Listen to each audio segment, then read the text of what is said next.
O que todo mundo deveria estar fazendo com seu dinheiro agora? Tá, Bigler? Tirando o Brasil. Será?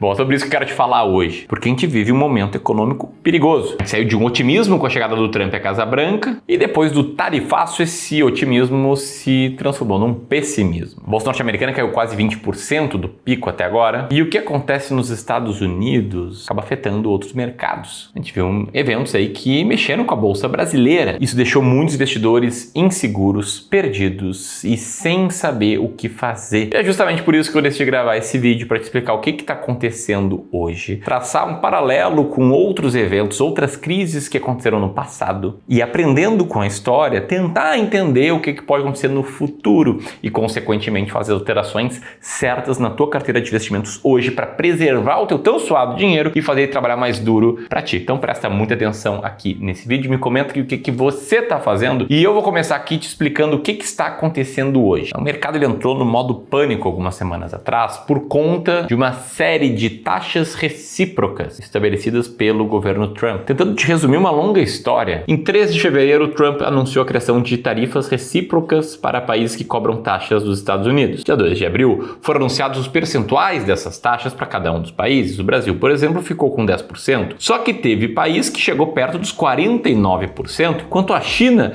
chegou a uma taxa de 34%. No dia seguinte, as bolsas do mundo inteiro despencaram. A japonesa chegou a ter um circuit breaker e a brasileira ficou ali num sobe e desce, já que o Brasil acaba sendo menos impactado com isso. Aí o Bovespa chegou a subir 3% com essa possibilidade do Brasil expandir mercados. E aí, por outro lado, um dos países mais afetados, que foi a China, depois de afirmar que eles também subiriam suas tarifas, Trump foi lá e aumentou a tarifa chinesa para 145%, enquanto para o resto do mundo ele resolveu dar uma pausa de 90 dias. Sendo muito franco, agindo de forma análoga a Dilma. Interferindo no mercado, depois voltando atrás, depois dando uma pausa, enfim, se metendo ali na economia. E aí o mercado começou a pressionar e quando o impacto chegou na tecnologia, ele voltou atrás e isentou celulares, computadores e outros artigos tecnológicos. E é nesse ponto que nós estamos agora. Uma coisa ninguém pode negar. Essa série de medidas acabou mexendo muito com o mercado e criou um ambiente de menor segurança sobre o que vai acontecer com o futuro. E isso tem tudo a ver com a forma que a gente investe nosso dinheiro. E tem um adendo importante aqui, que depois do recuo do Trump, as bolsas abriram em alta. Mas o grande ponto é, independentemente de Trump, do futuro presidente norte-americano, do Lula, do futuro presidente brasileiro, o fato é que eventos assim servem para que a gente se lembre como o mercado é extremamente imprevisível no curto prazo. E embora ele seja imprevisível no curto prazo,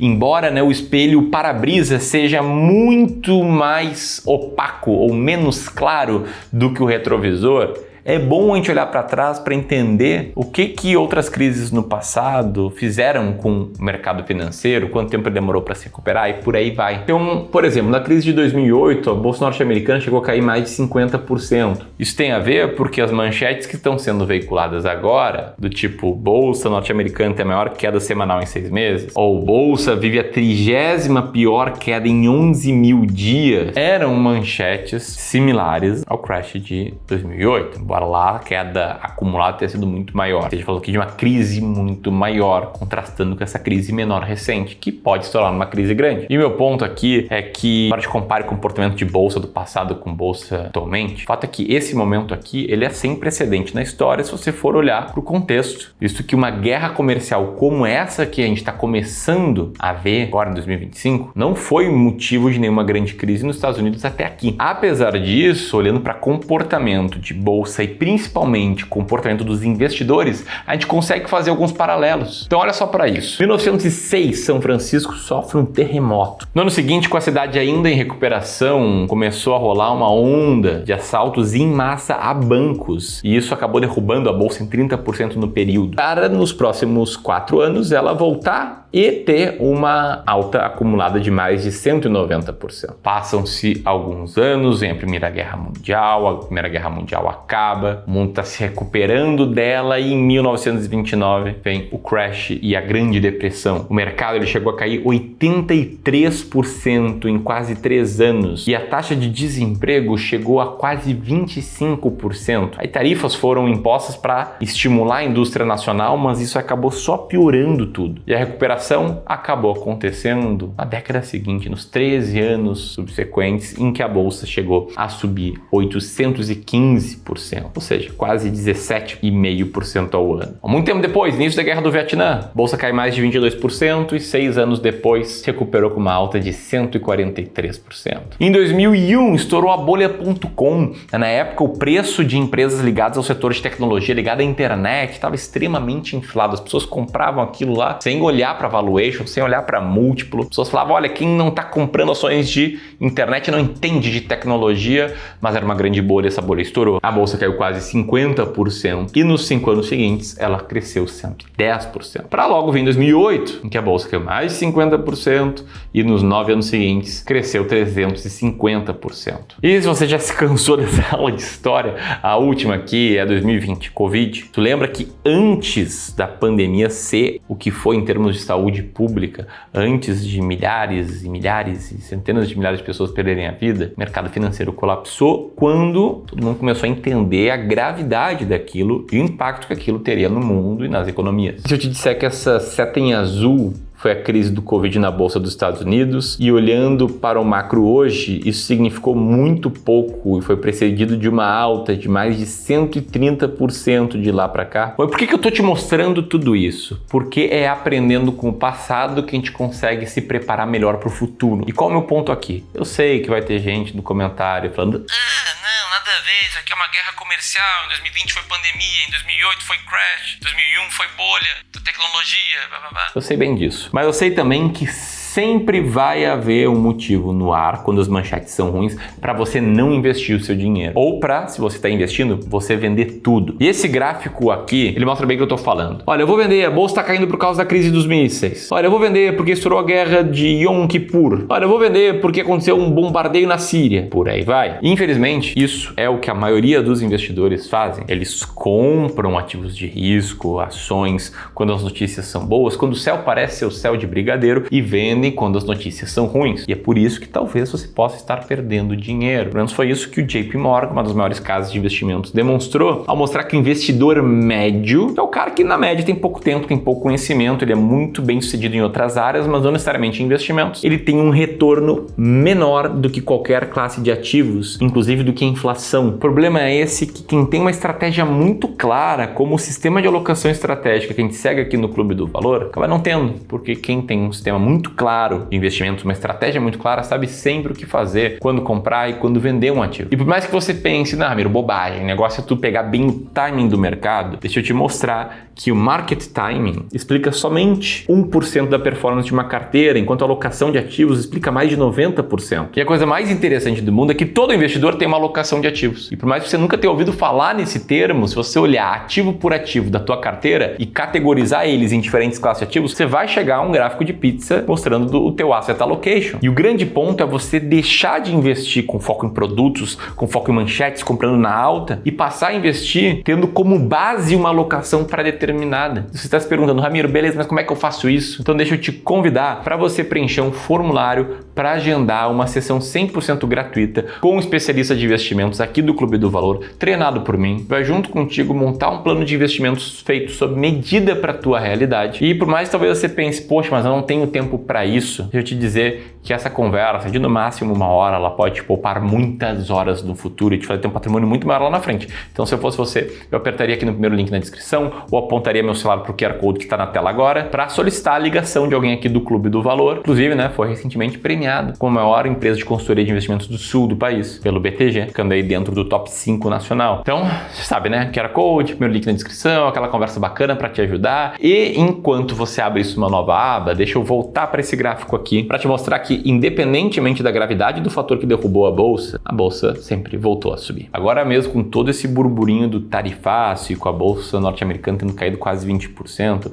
o que a gente vê no gráfico de longo prazo, nem tão longo assim, né, nos últimos 5 anos, é uma alta de 89%. E detalhe, tá? Em 5 anos o mercado poderia estar caindo, mas te garanto que as chances dele estar subindo em 10, 15, 20 anos são muito grandes. E é assim que o mercado funciona e é por isso que ele te traz bons retornos no longo prazo, porque você é remunerado pelo risco maior que corre ao investir na bolsa. Funciona quase mais ou menos assim, ó. Você me dá 100 reais aqui para investir para ti. No primeiro ano eu te devolvo 110. Poxa, legal, você ganhou 10%. Só que vem um ano ruim. Aqueles 110, eles caem 30% e você passa a ter somente 77 reais. Mas aí pode acontecer o seguinte, no terceiro ano, as coisas foram bem e aí seu dinheiro rendeu 80%, então aqueles 77 viraram 138, aí no quarto ano caiu 10%, você ficou com 124, no quinto ano subiu 12,4%, você foi a 140 reais e no fim de tudo, nesses 5 anos, seu dinheiro cresceu 40%, mais ou menos 7% ao ano, que não é grandíssima coisa. Nesse exemplo que eu tô dando, mas se fosse dólar seria bom e assim basicamente que funciona a bolsa. Quanto mais longo prazo, maior vai ser a sua chance de ter uma boa performance. E é isso que acontece nos últimos 95 anos. Nesse gráfico, os anos em verde são os anos de alta, os anos de vermelho são os anos de queda. E sim, tem anos de queda de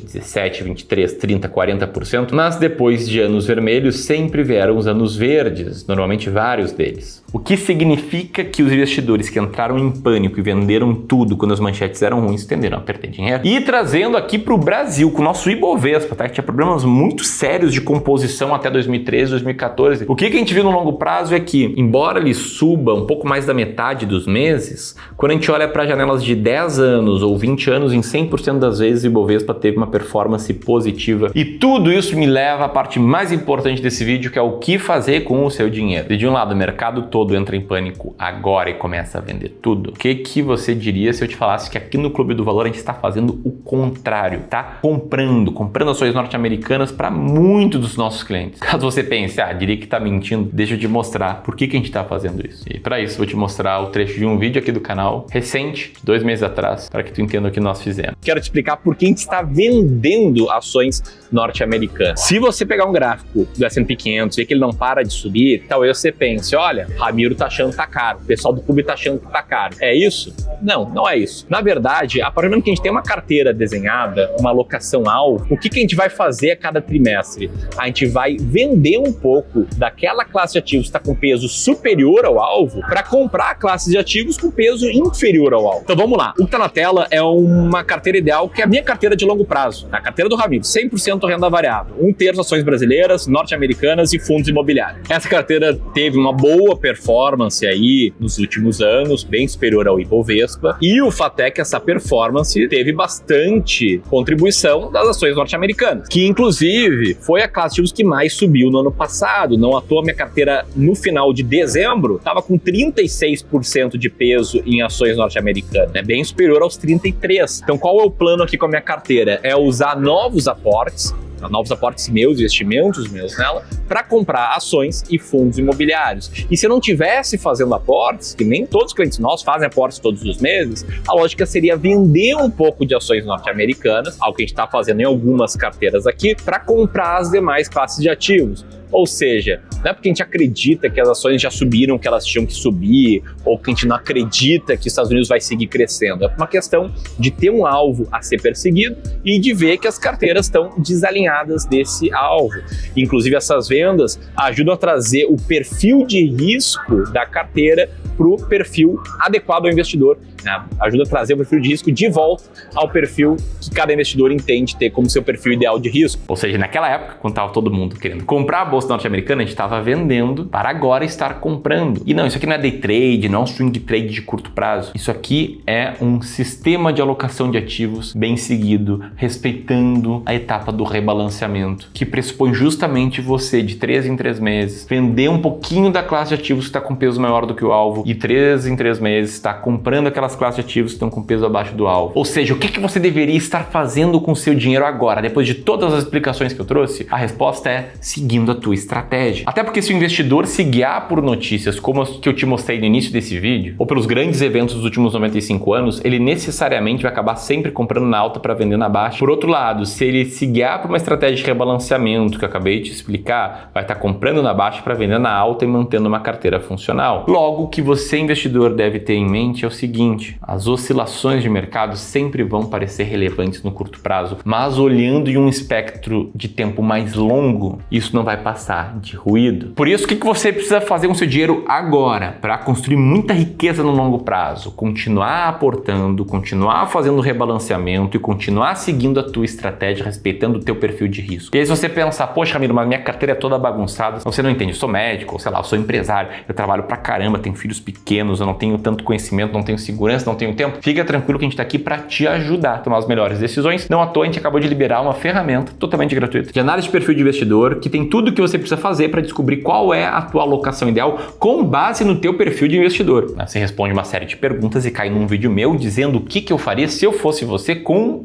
base no teu perfil, pensando numa carteira de longo prazo. Pega ali tudo mastigadinho para que você tenha melhores resultados como investidor e fale bem da gente para outras pessoas, né? Deixe comentários legais aqui no YouTube, nos recomende, se torne nosso cliente no futuro, quem sabe? Enfim, tá? Vou deixar o link para essa ferramenta gratuita aqui na descrição, segundo link da descrição, e aqui também, beleza? E aí me conta como é que tá sendo a tua postura frente às semanas recentes do mercado. Tá comprando? Tá vendendo? Deixa aqui o teu comentário. Se quiser conversar com o especialista, o link vai ser aqui. E se quiser assistir um vídeo privado que eu falo sobre como sair na frente de 99% dos investidores, vou deixar o link desse vídeo aqui. Era isso, um grande abraço e até mais.